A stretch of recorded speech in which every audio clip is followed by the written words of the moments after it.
give them a super secret hand signal. Alright, we're right here, okay? Alright, sounds good to me. Alright. We're going to see him in a little bit, though. So everybody can wait by Phil. We still can't see him. So right there, as Phil mentioned, we've got that food starting to trickle into the water. And you'll see some of those long, skinny fish up at the surface as well. Those are the dolphin fish, also referred to as dorado, also referred to as, anybody know? Mahi-mahi, very good. Now, I'm going to have to take a moment to pause about talking about the animals, and I need to talk to all of you chaperones, grandparents, guardians, parents. If you have not yet had the Circle of Life talk, right now is a really good time. You laugh like I'm kidding, I'm not. Alright, just keep that in mind because those dolphin fish every once in a while decide that they would like a snack. We'll have to see how it goes as the meeting continues on. Now, as Phil mentioned, this meeting is going to be for our sardines. Currently, all of the sardines are at the bottom of the exhibit, down on the first floor. There is a smaller viewing window on the first floor. But slowly and surely, here they come. Really come? Really come? Now, folks, what you're looking at right there is a school of about 28,000 sardines. If you don't believe me, you can go ahead and start counting now. You can give me a more accurate number after the program, and I would greatly appreciate it. Now, usually when people watch that school come to the surface, one of the first things they have in their head, and the first question they ask of me, is who's the leader?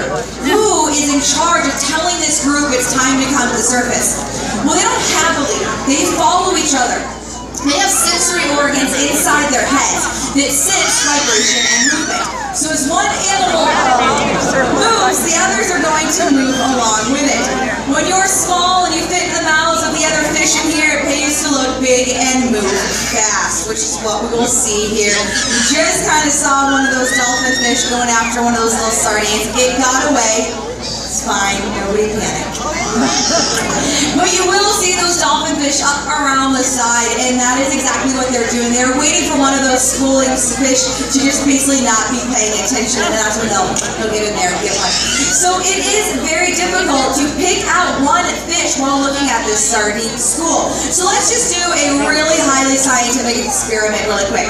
I want you all to pick out one fish. Okay, just one sardine. You can name it, don't get attached. And I want you to follow it for the next 7 seconds.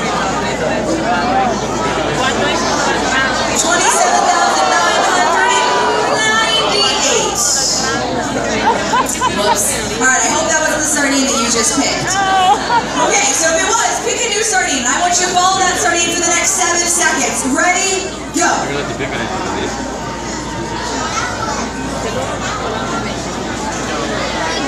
Alright, who's still following their fish? Alright, I have a couple hands up. Look at me. Look at me. Now find your fish. Not so much going to happen right there, right? And again, that is why these prey items stay in this big school, so it's harder for those big predators to see them and then pick them on. And kids, this is just a really good reminder for you all. Stay in school so you don't get eaten by a tuna. Alright, it would really, it'd be unfortunate. Now, these little fish, not only are they just amazing and beautiful to watch, they are incredibly important to the Monterey Bay. If it weren't for these beautiful sardines, there's a now fish got away. That one did too. There's a really good chance the Monterey Bay Aquarium would be here. We're actually standing in what used to be the Sea Pride Cannery, was responsible for taking hundreds upon thousands of fish out of the ocean every day, putting them into cans, and sending those cans around the world.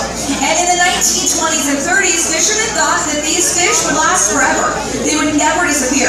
So imagine their surprise in the 1940s, when sardines went through a commercial extinction. There were no more of these fish to be fished from.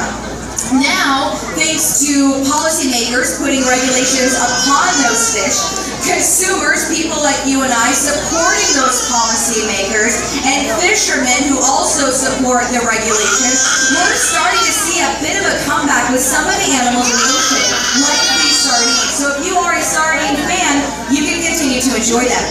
This isn't to be animals in the ocean though.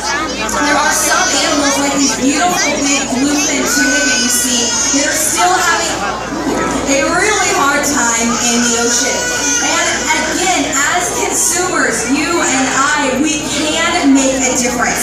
And you can start by making that difference by picking up or downloading the Seafood Watch Consumer Guide. Basically, 3 lists, red, yellow, and green. It's just like a stoplight. You've got your red or your avoids, the stops. You've got your yellows, the good alternatives or slowdowns. And then you have your greens, your best choices, your go for it. You can download this app for free on your iPhones or Androids. You can also come pick up a paper copy from Filler Eye after the program has wrapped up as well. But here we come in from the depth of the exhibit. You'll see one of our pelagic stingrays just coming up to see if maybe there's a little snack in there for her as well. And if you look up to the very center of the window, you will see the krill that Renee has started tossing in. The krill is going to be a very small shrimp-like crustacean that many animals at the bottom of the food chain eat. Although a few animals on the top of the food chain eat krill as well. Does anyone know what I'm talking about? Whales. Whales, yeah. Which one? It's a color and it's not gray.